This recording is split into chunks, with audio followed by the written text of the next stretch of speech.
작년 8월에 최정현 위원님을 모시고 이 자리에 왔었는데 오늘 이 자리에 다시 왔습니다.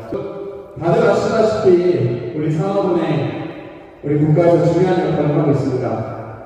지금 윤석열 정부는 우리 산업은행을 지방 이직시킨다고 하면서 우리를 마음을 키워주고 있습니다. 우리가 왜 부산이전을 해야 되는 겁니까? 다들 알다시피 지금 국가균형 발전이 중요합니다. 그래서 여러 공공기관들이 과거 노무현 정부 때부터 속속 지방으로 이전을 하였습니다. 산업은행 부산 이전 그 중에 하나의 일환이라고 노무현 정부 때부터 해왔던 정책이라고 국민들을 호도하고 있습니다. 노무현 정부 때 제시했던 12가지 국정 과제가 있었습니다. 국가균형 발전이 그중 하나였고 또 다른 국정 과제는 동부가 금융중심지 조성이었습니다.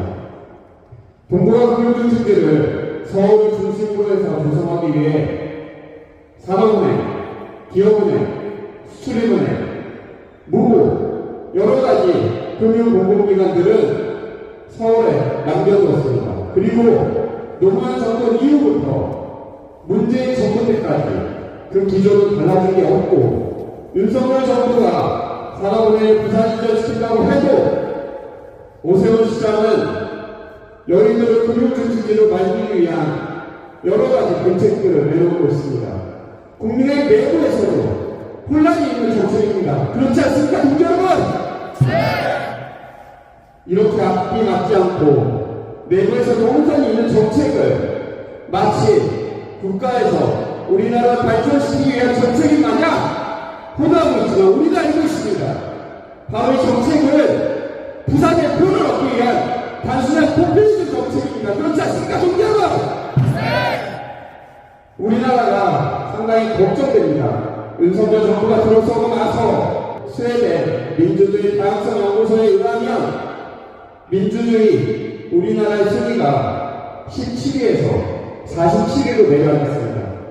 더 걱정되는 것은 독재 국가로 가르는 국가 중에 32개국의 국가 중에 우리나라가 압도적으로 선정이 되었습니다. 이번에 제대로 선택을 해서 우리 산업은행 부산 이전 막아내고 우리의 목소리 국회에 들어갈 수 있도록 똑똑히 당당히 외칩시다. 지금 한동훈 비대위원장이 우리 산업은행 본점 이전을 이제 당 공약으로 가지고 가면서 또 며칠 뒤에 여의도가 이 금융 중심지로 만든다. 참 모순적인 얘기입니다. 근데 그 모순적인 태도는 하나입니다. 결국은 표 결집, 표를 받기 위해서입니다. 지금 이런 행태가 계속되어 왔고요. 지금 우리는 이 선거를 앞두고 판단을 해서 그런 행태가 계속 이어질지 말지에 대해서 결론을 내야 됩니다. 제가 보니 우리 산업은행의 주요 고객의 70%가 수도권 지역에 있다는 걸 들었습니다. 그리고 얼마 전에 우리 위원장님께서 저에게 전달 주신 우리 산업은행 이전과 관련된 정보들을 담은 우리 팸플렛을 받았습니다. 그 내용을 보니까 70%만 수도권에 있는 것이 아니고요. 우리 고객들 80%가 넘는 고객들이 이전을 반대하고 있는 겁니다.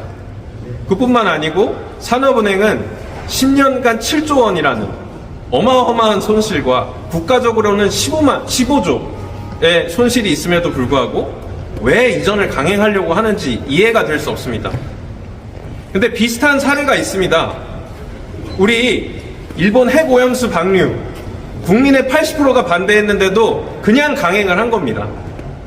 점점 이 정권 아래서 보면은 보통 우리 민주주의라고 하면 50%가 넘어가면 그 의견을 존중해줘야 되는 것이 일반적인 상식인데도 불구하고 그 상식이 깨지고 있습니다.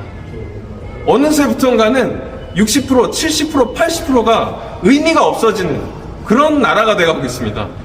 이거 이러면 안 됩니다. 우리도 반대하지만 우리가 모시고 있는 어찌 보면 고객들의 80%가 반대한다면 이건 추진되면 안 되는 것이 상식입니다. 본점을 이전하기 위해서는 산업은행 법도 개정을 해야 됩니다. 그런 부분들이 다 갖추어지고 사회적인 타당성, 그리고 노사 간의 협의, 어느 정도의 이해, 그리고 법적 근거라는 게 마련된다면 우리도 반대할 수 없는 거겠지만 지금 그 네 가지 모두가 이루어지지가 않은 상태에서 지금 추진되고 있는 일이 바로 이 일입니다. 추미애 장관님도 이 건에 있어서는 굉장히 중요하게 생각을 하고 계십니다. 추미애 장관님도 저도 우리 당도 가만히 있지 않을 것입니다. 참 소중한 점심시간입니다. 소중한 점심시간이지만 그만큼 중요하기 때문에 여기 나오신 거라고 생각을 하고요. 그 마음 고스란히 전달받아서 제가 할 수 있는 범위에서 또 열심히 같이 함께 하겠습니다. 감사합니다.